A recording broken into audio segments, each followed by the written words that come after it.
பாவங்கள் தீர்க்கப்பட தண்ணீரில் மூழ்கி ஞானஸ்தானம் பெற்றால் மட்டும் போதுமா, இல்லை வேற ஏதாவது வேணுமா? Praise the Lord friends.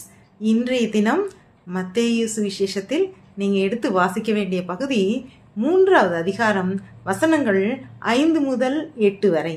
இந்த வசனத்தையும் இந்த பகுதியும் யோவான் ஸ்நானகனை குறித்து தான் சொல்லப்பட்டிருக்கு.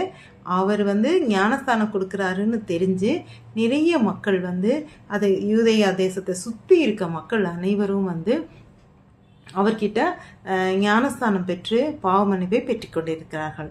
அந்த நேரம் அப்போ மக்கள், அதாவது ஒரு இதான மனிதர்கள், ஒரு ஏழையான மனிதர்கள், அறியாத மனிதர்கள் மட்டும் இல்லாமல் பரிசேயர் சதிசேயர் கூட அந்த வரிசையில் நின்று ஞானஸ்தானம் வாங்குறதுக்கு நிற்கிறாங்க. அதை கவனித்த யோவான் ஸ்நானகன் என்ன சொல்கிறாரு, அவர்களை என்ன சொல்கிறாரு, விரியன் பாம்பு குட்டிகளே அப்படின்னு கூப்பிடுறாரு. நீங்கள் கூட தேவ கோபத்திலேருந்து தப்பிக்கிறதுக்கு ஞானஸ்தானம் பெறுவதற்கு வந்திருக்கீங்களே, உங்களுக்கு இந்த வழியை காட்டுனது யாரு அப்படின்னு சொல்கிறாரு. அதுக்கப்புறம் ஒரு சஜஷன் சொல்கிறாரு.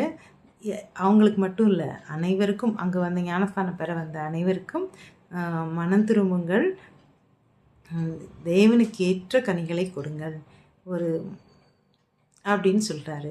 இன்னைக்கு உங்களுக்கும் எனக்கும் என்ன மெசேஜ் சொல்லப்பட்டிருக்கு அப்படின்னா, மனம் திரும்புங்கள், தேவன். நீங்கள் வெளித்தோற்றத்தில் சர்ச்சுக்கு போகிறது, பைபிள் வாசிக்கிறது இதெல்லாமே ஓகே தான், இதெல்லாம் என்ன, ஆனால் இது வெளியாக இல்லாமல் மனம் திரும்புதலுக்கேற்ற கனிகள், நீங்கள் மனம் திரும்பணும் அப்படின்றது தான் இன்னைக்கு உங்களுக்கும் எனக்கும் சொல்லப்படுற செய்தி.